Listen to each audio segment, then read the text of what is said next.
कभी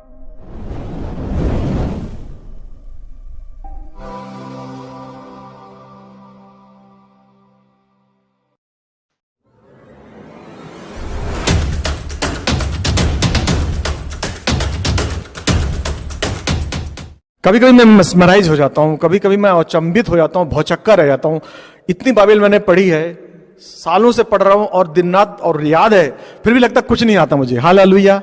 अभी उत्पत्ति एक एक को पढ़ रहा तो इसी मेरा दिमाग घूम गया। इसी में परमेश्वर ने पूरी बाइबल डाल दी है। इसका ज्ञान के सामने हम लोग, अगर हम लोग पॉइंट के बाद शून्य लगा दे 27, तो भी उसके बराबर नहीं, मतलब तो भी हम कहीं नहीं ठहरते। उसके सामने पॉइंट 0.000000001 भी नहीं है। किसके सामने? एलोहिम के सामने। किसके सामने? यीशु के सामने। किसके सामने? पवित्र आत्मा के सामने। In the beginning Elohim created heavens and अर्थ।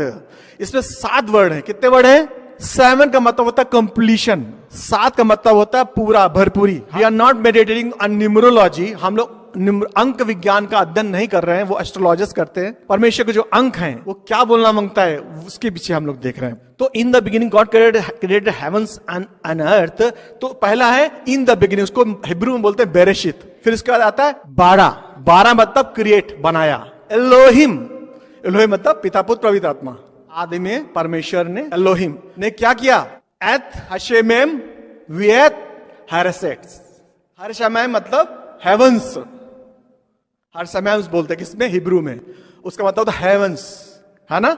धन आता आपका वियत, आज पे आता हरेट्स। हरेट्स मतलब अर्थ। कितने अक्षर है? 7 लेटर है। हालेलुया। 7 लेटर है ना। बेरेशित 12, एलोहिम है ना, वियत, शमाइम, वियत एंड हरेट्स, 7। और ये जो 7 का ऐसा सिंबल बनाया है, ये 7 का ऐसा देखो ना, ये 7 जो है क्या बताते हैं? मिनोरा को बताते हैं। आप लोग देखो कि मिनोरा ऐसा होता है, देखा ना, कैंडल देखा ना, मिनोरा बोलते हैं उसको। पहला है बेरेशित, फिर उसके बाद 12, एलोहिम, वियत एंड हरेट्स। Hallelujah. In the beginning God created heavens and earth. आदि में परमेश्वर ने स्वर्ग और धरती का निर्माण किया। 7 मिनोरा है। क्या होता है इसका? हिब्रू मतलब होता है church. In the beginning himself Lord created church. Hallelujah. Minora में क्या होता है? 7 दीपक लगे होते हैं। इनमें लगे होते हैं 7 दीपक, और सब दीपक जलने चाहिए। और दीपक किससे जलते? किस तेल से ये लोग जलाते थे? यहूदी लोग ऑलिव ऑयल से, जैतून के तेल से वो उसको जलाते हैं। कलीसिया की जो के लोग हैं हमेशा जलते रहने चाहिए, हमेशा फायर में होने चाहिए। हालेलुया। उन 7 स्तंभों की तरह, उन 7 मिनोरा की तरह हम हमेशा जलते होने चाहिए। हालेलुया। हमारे चेहरे बुझे नहीं होने चाहिए। जब हम बोले तो लगे ये शेर, यहूदा का शेर का बच्चा दहाड़ रहा है। हालेलुया। खराब शेर। तुम्हारे जीवन की परेशानियां तुम्हारे जिंदगी में तुम्हारे तेल को बुझाने ना पाए, मिनोरा को बुझाने ना पाए। लौ के मानिन जलते रहो। हालेलुया। हालेलुया। यीशु मसीह मरी हुई कलीसिया के लिए नहीं आ रहा है। 7 स्टैंड्स हैं मिनोरा में, 7 चर्च हैं, 7 स्टैंड्स हैं, 7 चर्च है, 7 एंजल्स हैं, और 7 आत्माएं हैं, 7 कलीसियां हैं, 7 प्लेग्स हैं, महामारी भी है। 7 7 7 7। परमेश्वर के दिमाग में पहले से ही चर्च था। चर्च बोले तो मिनोरा, मिनोरा बोले तो हम लोग। यहोवा के नाम की छावनी भी 7 है। 7 कलीसियां हैं। पहली कलीसिया है एफेसुस की, स्मुरना की, पेरगमुस की, थुआतीरे की, सरदीस की, फिलदेल्फिया की और लौदीकिया की कलीसिया।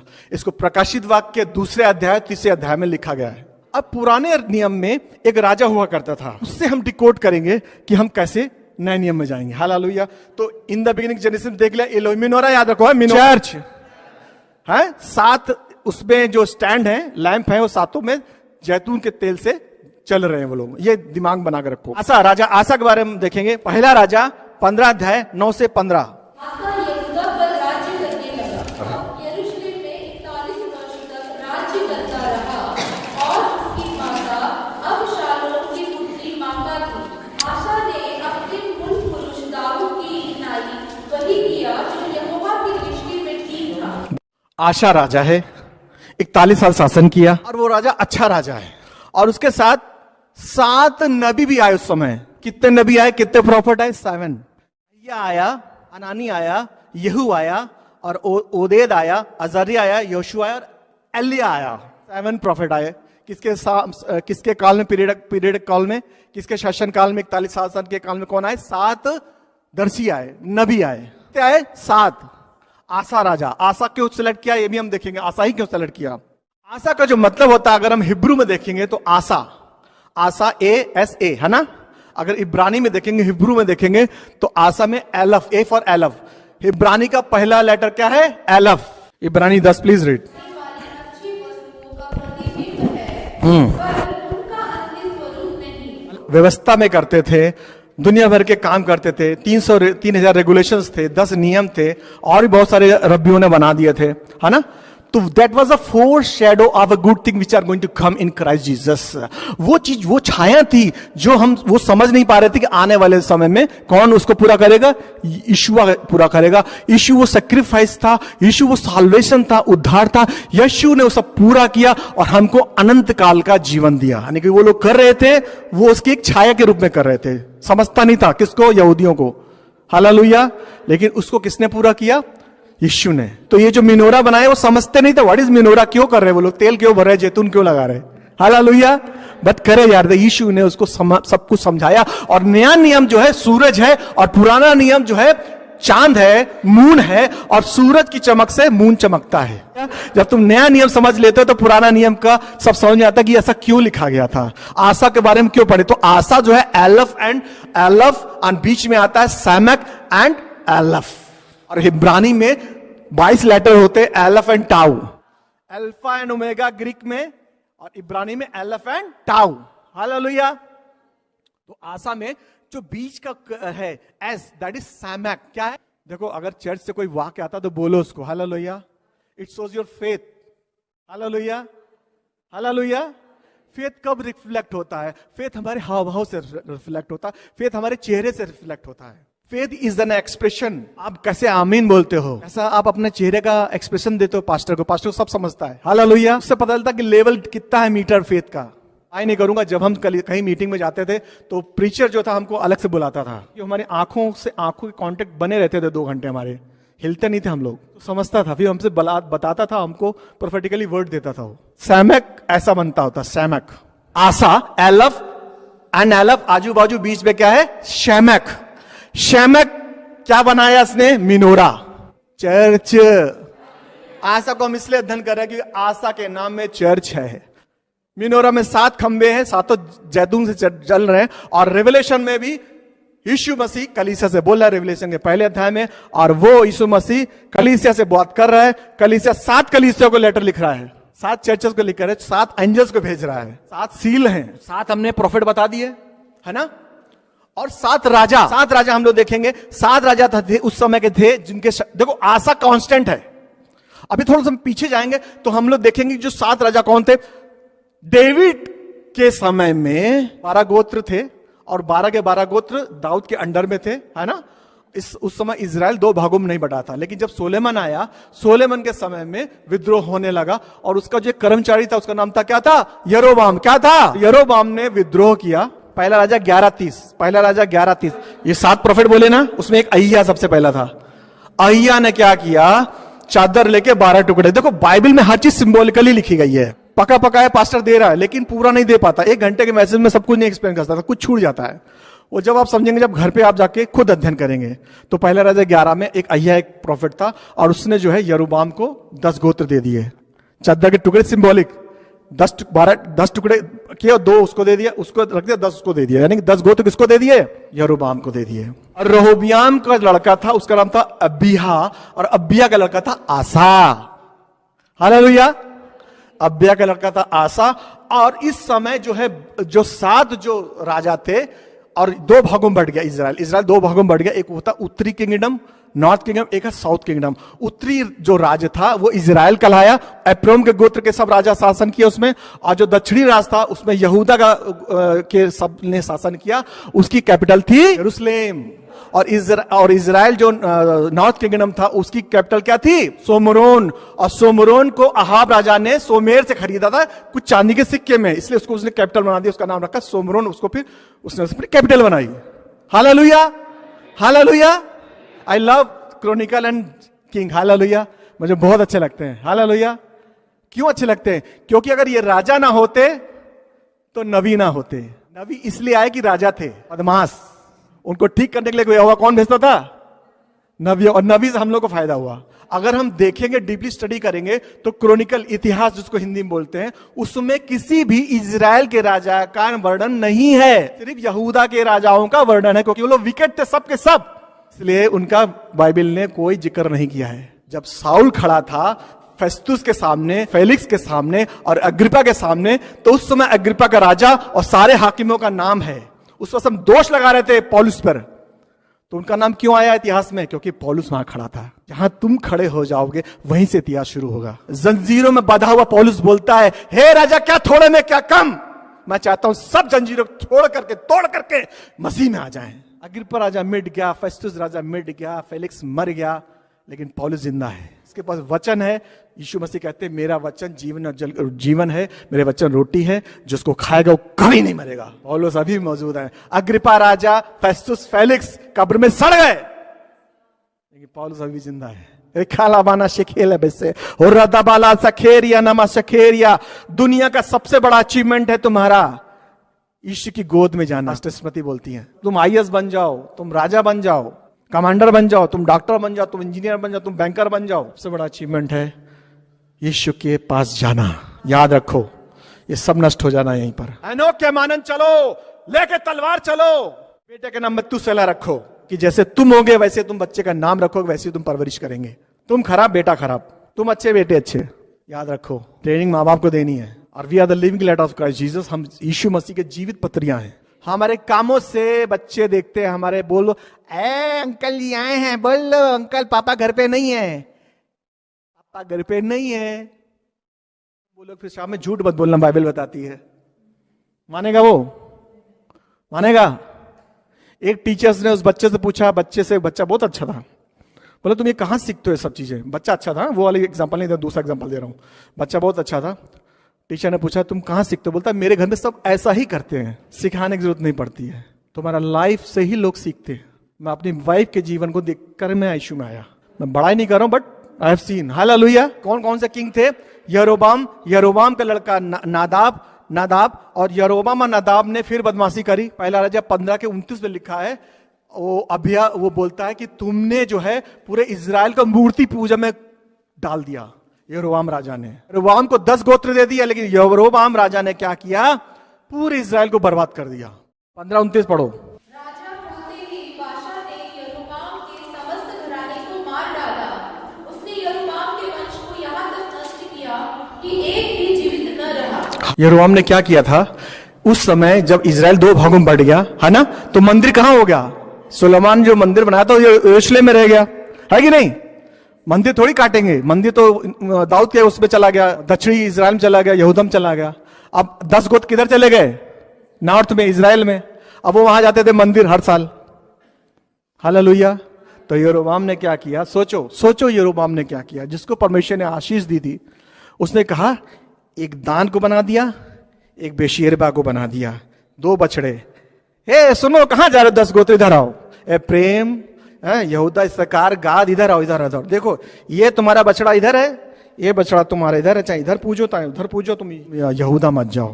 यही दोनों भगवान है जो तुमको कहां से लेके आए थे? एक्सोडस, निर्गमन, वहां से लेके, मिस्र से लेके आए थे। कभी कभी हमारी प्रेयर रिक्वेस्ट, कभी कभी हमारी प्रार्थना, कभी कभी हमारी प्रेयर रिक्वेस्ट, कभी कभी हमारी प्रार्थना एक दान में एक बछड़े की तरह, एक बेशेरबा में एक बछड़े की तरह हो जाती है, मूर्ति पूजा बन जाती है। कब प्रेयर रिक्वेस्ट आपकी मूर्ति पूजा बन गई आपको भी नहीं मालूम। समझ रहे हो मैं क्या बोल रहा हूं? चर्च मत जाओ, हमारी प्रार्थना स्वीकार नहीं हुई है, मैं यहीं से सब कुछ कर लूंगा, मेरे काम नहीं हुए इसलिए 2 बछड़े मैंने बना लिए हैं, इनसे मांग लूंगा, अपनी सामर्थ्य में जाऊंगा। चर्च मत जाओ, मंदिर मत जाओ। हालेलुया। यही तुम्हारा परमेश्वर है। क्यों? क्योंकि हमारी प्रेयर रिक्वेस्ट पूरी नहीं हुई है, हमारी प्रार्थनाएं पूरी नहीं हुई है, तो हमारे चर्च जाने से क्या फायदा? याद रखो, जकरिया में लिखा है कि अंत के समय में जब 1000 दिन यीशु मसीह शासन करेगा, अंत के समय में जब 1000 दिन यीशु शासन करेगा, उस समय जो यरूशलेम में परमेश्वर के भवन में अर्पण करने, सेक्रीफाइस करने नहीं आएगा, तो उसके देश में पानी नहीं बरसेगा। जब हम पिता से अलग होते हैं तो हमारे घर में क्या पड़ता है? सूखा। Separation from the Lord is a death.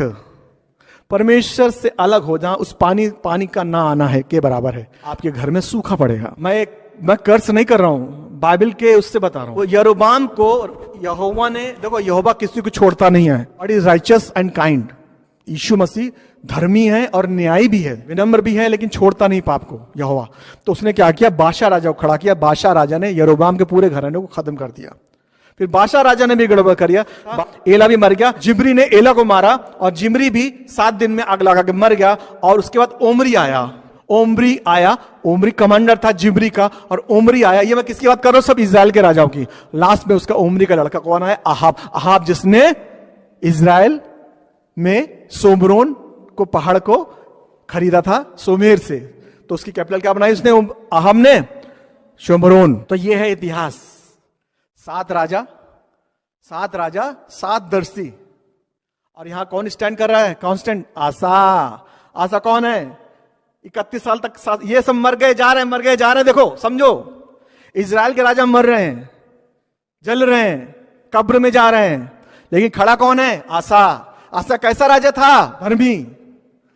एलफ, शैमेक, एलफ, minora था उसके पास, चर्च था उसके पास, परमेश्वर था उसके पास, इसलिए वो जिंदा रहा, खड़ा रहा। चर्च थी और उस चर्च के बाजू में आसा था, एलफ, उसको वो जिंदा रखता था। देखो तुम्हारी शुरुआत अच्छी रही। किसकी शुरुआत अच्छी थी, राजा की है थी, अभी पढ़ा ना हमने।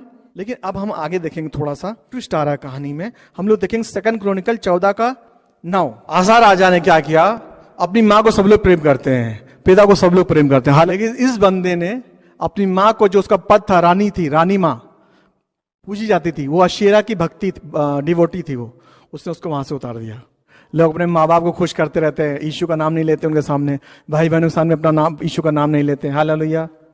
रिश्तेदारों के सामने नाम नहीं लेते हैं। अरे हमारा काम कैसे चलेगा, हमारा खर्चा कैसे चलेगा, सब लोग क्या कहेंगे। वो तो राजा था, आशा तो राजा था, फिर भी उसने माँ को उतार दिया। क्या था, राजा था, उसने माँ को हटा दिया। लोग कितनी बातें निकाले होंगे उसके लिए, माँ को उसने ऐसा कर दिया। उसने अपना सोना, अपना पैसा कहां दे दिया, मंदिर को। कितना पैसा होगा हमारे पास, अगर थोड़ा सा पैसा होता है हम उसका 10वां नहीं देना चाहते। लिखा है, मैं इसलिए पढ़वा रहा हूं। उसने अपना सारा सोना, कितना होगा, टन्स में होगा, भवन में दे दिया। किसने, आशा ने। क्यों, आशा के नाम में ही एलफ एंड शेमेक था, मिनोरा था, चर्च था उसके नाम में, हालेलुया। कॉन्सेप्ट था उसके अंदर, वचन था उसके अंदर। दूसरा इतिहास 16 का 7।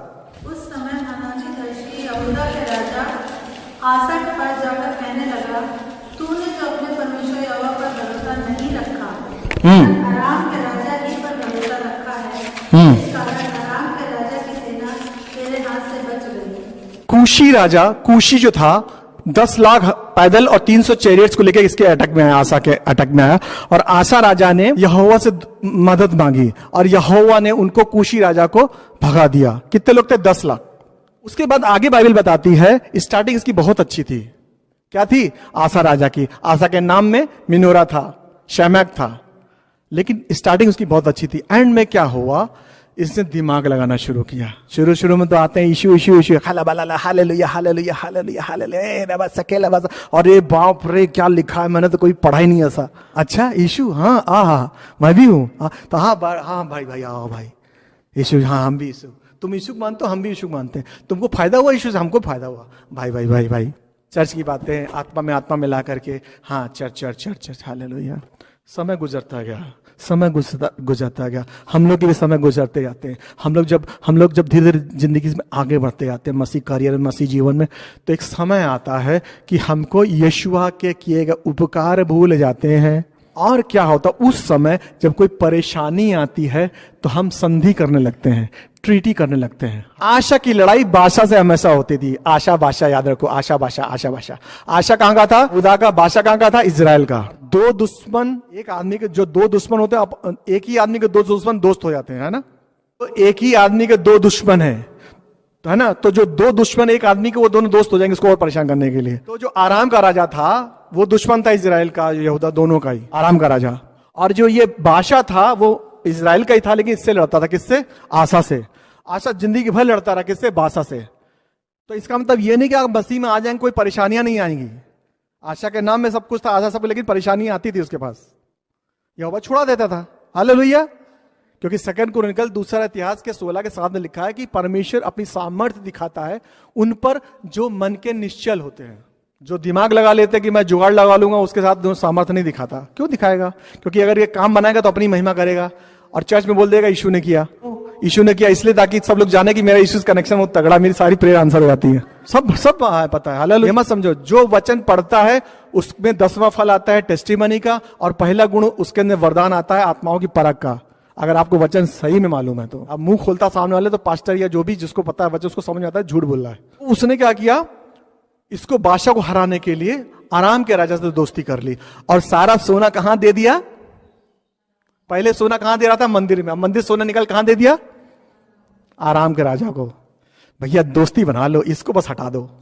प्रभु ये मेरा काम कर दो, मेरा ये प्रेयर आंसर कर दो। नहीं करोगे तो मैं आराम के राजा के पास चला जाऊंगा, मैं जुगाड़ लगा लूंगा। आज मेरे आगे प्रेयर नहीं आंसर हुई तो मैं जुगाड़ लगा लूंगा, स्तुति गान नहीं करूंगा, मैं चर्च नहीं आऊंगा, मैं यीशु के लोगों से दूर हो जाऊंगा। हालेलुया। तब हनानी आता है, 7 प्रोफेट है उस समय, बताया ना 7 प्रोफेट है। हनानी आता है, हनानी इसको डांटता है। देखो यहोवा उनको ही भेजेगा डांट मार जो जो जो जिनसे वो प्रेम करता है ना। जिनसे प्रेम करता है उनको ही वर्ड ऑफ गॉड जाएगा, सबको नहीं जाएगा। तो उसने हनानी दर्शी को भेजा। इसको किसके पास भेजा, आसा राजा पास, कि भाई सुधर जा। इससे वो सब लिखा हुआ, उसने बोला कि क्या इससे बड़ा 10 लाख लोगों लेकर के कुशी राजा, इथोपिया का राजा आया था, तब मैंने हेल्प नहीं करी थी यहोवा ने तुमको। आज क्या हो गया कि तुम आराम के राजा को हेल्प ले रहा है और इसको हटा रहा है, बादशाह को हटाने के लिए। सुधर जा। राजा बोलता है सोल्जर्स कम, जाओ उसको ठोक दो काट में। हनानी को उसने काट में ठोक दिया। कहां वो चर्च बनाता था, कहां वो मिनोरा बनाता था, कहां वो ऐसा बिगड़ गया कि परमेश्वर के भविष्यता को ही उसने जेल में डाल दिया और उसे ठोक दिया। बाइबल बताती है कि रोगी ऐसा हुआ, ऐसा रोगी हुआ, उसके आगे लिखा हुआ है कि वो अत्याचार करने लगा साथ साथ में लोगों पर। और आगे लिखा है वो ऐसा रोगी हुआ, उसने पैरों से उसको काट पे डाला था, उसके पैर से ही रोगी हो गया। कौन, राजा आशा। Hallelujah, hallelujah.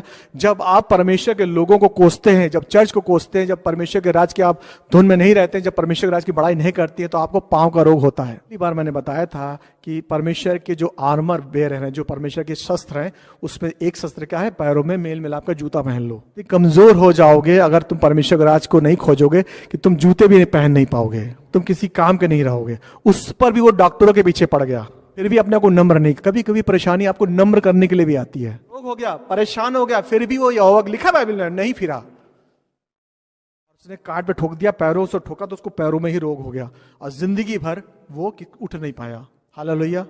तो शुरुआत बहुत अच्छी थी। कई लोग चर्च में आते हैं, कुछ विश्वासी ऐसे होते हैं कि हर मैसेज में हालेलुया बोलते हैं और आदमी परमेश्वर ने स्वर्ग और पृथ्वी का रचना की हालेलुया। कौन है, praise the Lord pastor, hallelujah. 3 महीने के बाद दिखते भी नहीं चर्च में। बीज है, ये वो बीज है जो बोया गया, झाड़ी पे गया, या की चिंता में चले गया। ये वो बीज है जो पहाड़ी पे गिरा, जगह नमी ना मिलने। नमी क्या है, वचन ना मिलने से, वचन अंदर ना जाने से। वो जब सूरज आया, जब परेशानी आई तो चले गया, मर गया। और एक बीज वो है जो अच्छी भूमि पे बोया गया, 1000 गुना फल लाया, 100 गुना फल लाया। हालेलुया। इसलिए बाइबल बोलती है जो अंत तक विश्वास धरेगा उसका ही उद्धार होगा। इसलिए लगे रहो, बने रहो, डटे रहो, खाओ गगन, रहो मगन, लगे रहो, लगे रहो, लगे रहो। यीशु बोलते लगे रहो बेटे, बेटी, मेरे बेटी, प्रार्थना के उत्तर आएंगे। तुम दान और बेशेरबा में बछड़े मत बनाओ, तुम यरूशलेम जाते रहो, तुम चर्च जाते रहो।